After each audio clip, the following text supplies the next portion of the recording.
Welcome back mga kahoods.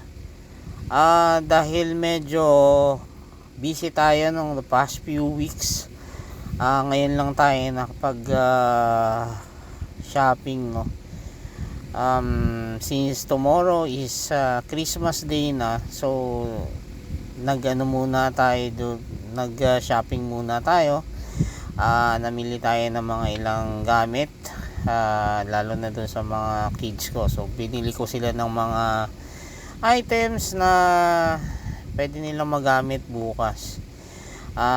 Since nga for the past few days medyo naging busy tayo dun sa napakaraming event sa opisina.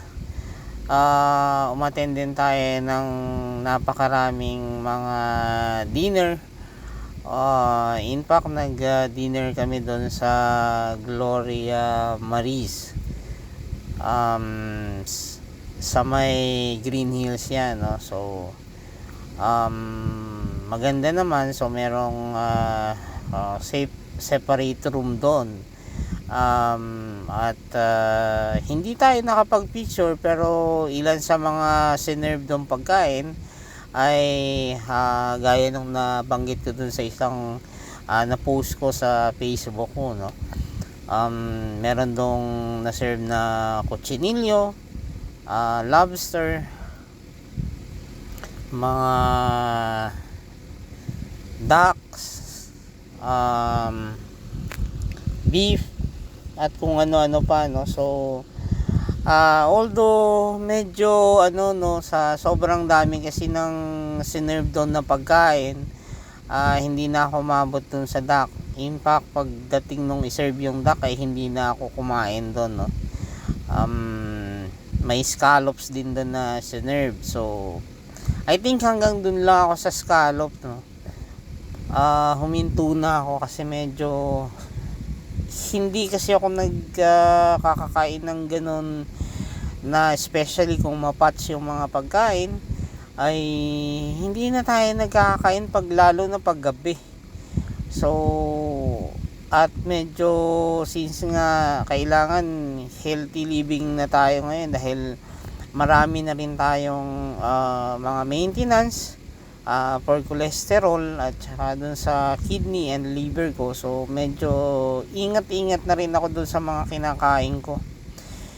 So after shopping, medyo nakita namin itong bagong bukas lang tong extension ng Robinson, no? Ngayon ko lang nakita itong Popeyes, no? Naririnig ko na actually itong Popeyes, na medyo masarap daw yung fried chicken dito, no? Parang close to Jollibee yung lasa niya. And trinay natin ngayong gabi at i-check natin kung based ba dun sa ngayon sa order namin. Titingnan natin kung totoo nga ba na malapit siya, or mas masarap daw. Actually maraming nagsasabi mas masarap daw kay Jollibee yung chicken, but since nga kinasanayan natin na crispylicious yung kay Jollibee at juicylicious, yun yung hinahanap natin sa mga fried chickens na siniserve dun sa mga fast food, no? In fact, ang fried chicken na madalas kong kinakain ay Jollibee and yung sa Chowking. Yun yung kadalasan na top 2 brand na kinakain ko, no? The rest kasi medyo hindi na masarap. Dun sa ending nitong video na to ay i-relate natin based dun sa lasa, crispiness, at saka yung niya, no, yung presentation. So i-base natin kung sino ang Para sa akin lang naman, para sa akin kung sino ang top 1 up to the kung sino naman at sino rin yung bottom, no. Mamaya sa end of this video ay i-rate natin siya. So ngayon, so far naman ini-enjoy ko naman yung pagkain ko dito, even yung mga anak ko.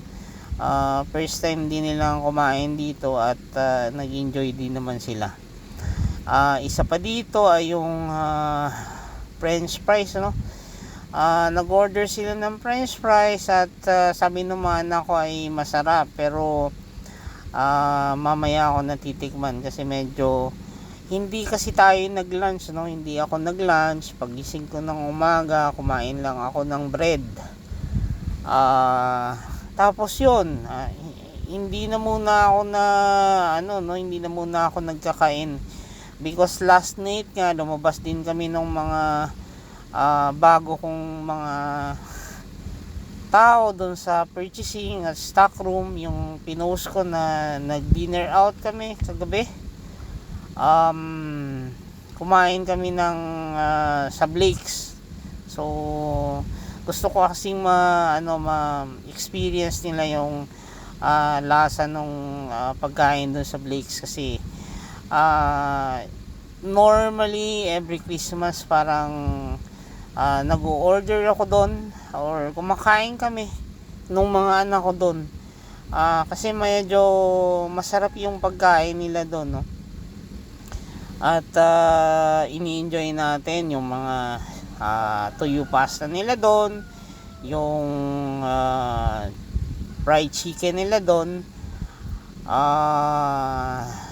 wings pala, sorry, chicken wings, no. Yung chicken wings nila doon na sobrang sarap. So kahapon ko rin lang na-try yung mga nila doon, mga soup na nandun sa mga bread and pizza. Yung umorder din kami doon ng baby back ribs kasi pinatikim ko din doon sa mga tao ko yung baby back ribs and 2 kinds of pasta. So marami pang iba doon na in order ko, although hindi ko pa na-try yung iba. Pinatikim ko lang ng baby back ribs at saka pasta yung mga tao ko kasi hindi na nga ako kumain ng meat kagabi because as I've said, nagkaroon kami ng mga dinner. Medyo hindi ako kasi pwedeng sobrang dami ng meat na kinakain, no? So hindi tayo sanay sa ganun dahil kahit wala akong maintenance before, no, kung marami na akong meat na nakain ay nag-stop talaga ako. So ito, trinay ko na yung nila, yung french fries at so far naman masarap siya, no. Mukhang hindi lang sa itsura nag-enjoy ako, no, pero masarap naman siya. In fact, dati ang pinakamasarap na french fries I think ay si McDonald's, no.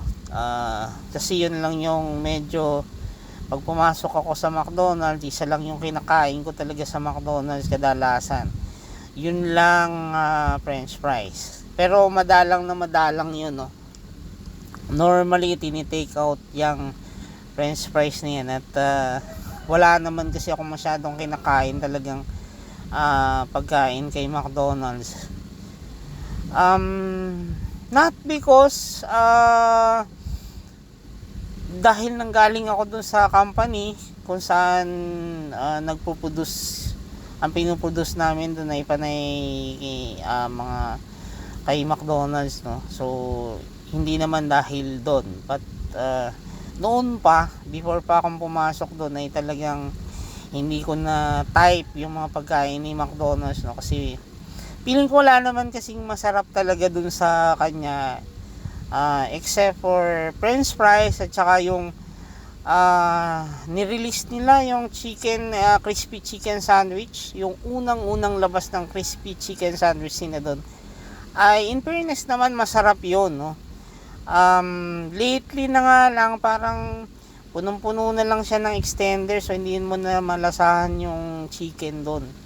So that's why hindi ko na siya masyadong nagustuhan. So ngayon, dito sa pagtikim ko, so nakita nyo naman, naubos ko. Ay doon lang kung dahil gutom ako or what. Pero tingin ko naman masarap yung kay masarap yung kay Popeyes na fried chicken. Ang issue ko lang dito ay medyo may part na maalat siya, no? Unlike yung kay Jollibee na tamang-tama lang. Tamang-tama lang sa lahat. At may part din dito sa balat, no? Hindi kasi ako kumakain talaga ng balat ng chicken. So, trinay ko lang nakainin ngayon yung balat ng chicken. Para lang malaman ko kung sino ang mas crispy sa kanila. And I think mas masarap si Jollibee pa rin. So, ito yung after na matikman ko siya, no? So, based doon sa lahat ng mga natitikman kong fried chicken, so ito yung binibigay kong ratings, no? So number 1 pa rin si Jollibee, number 2 si Popeyes, number 3 si Chowking, number 4 si Greenwich, number 5 si McDonald's, and number 6 si KFC. Actually, 6 lang yung nilagay ko dyan, no? Pero, for me lang naman to, no? Ang pinaka-worst talaga na lasa ng chicken ay si KFC. So, hindi ako pumapasok talaga dun sa store nila para kumain. Lalong-lalo na pag chicken ang pag-uusapan. Kasi, punong-puno kasi siya ng breadings na hindi ko maintindihan na sobrang oily. So ayoko kasi nung masyadong oily. So si McDo naman ay ever since ay ayoko sa kanya because dry. Masyado yung chicken niya, no.